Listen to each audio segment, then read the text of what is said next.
6 তারিখে আমাদের বরিশাল মেট্রোপলিটন পুলিশের কাউনিয়া থানায় একজন মেয়ে 13 বছর বয়সী তানহা আক্তার সুইটি হারানো সংক্রান্ত একটি জিডি হয়। আর তার মা জান্নাত বেগম বাদী হয়ে জিডিটি করেন।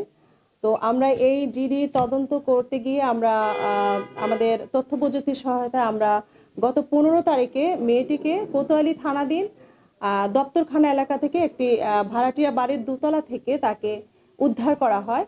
উদ্ধার করার পর বেরিয়ে আসে চাঞ্চল্যকর তথ্য যে সে যখন বাসা থেকে রাগ করে বেরিয়ে আসে হারানোর আগে, তখন ওই বাসায় তার দুইজন মহিলা যে জুথি এবং সুইটি তাকে ফুসলিয়ে তাদের বাসায় নিয়ে আসে এবং তার সাথে আরেকজন আছেন আলামিন।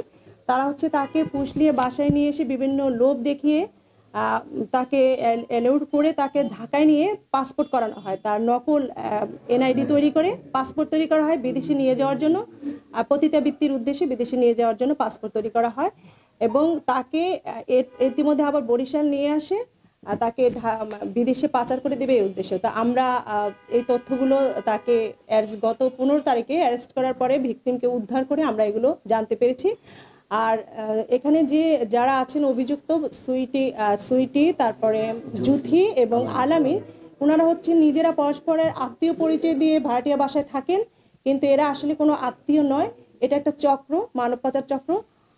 এরা বিভিন্ন জায়গায় অনেক নকল এনআইডি তৈরি করে আমরা মানে পুরো চক্রটাকে উদ্ধার করার জন্য আমরা কাজ করে যাচ্ছি। এভাবে তারা দীর্ঘদিন ধরে কাজ করে যাচ্ছে। তো এই সংক্রান্তে তাদের বিরুদ্ধে মানব পাচার আইনে একটি মামলা হয়েছে। আর তারা প্রাথমিকভাবে ঘটনার সত্যতা স্বীকার করেছে। আর তাদের বিরুদ্ধে পরবর্তী আইনানুগ ব্যবস্থা প্রক্রিয়াধীন।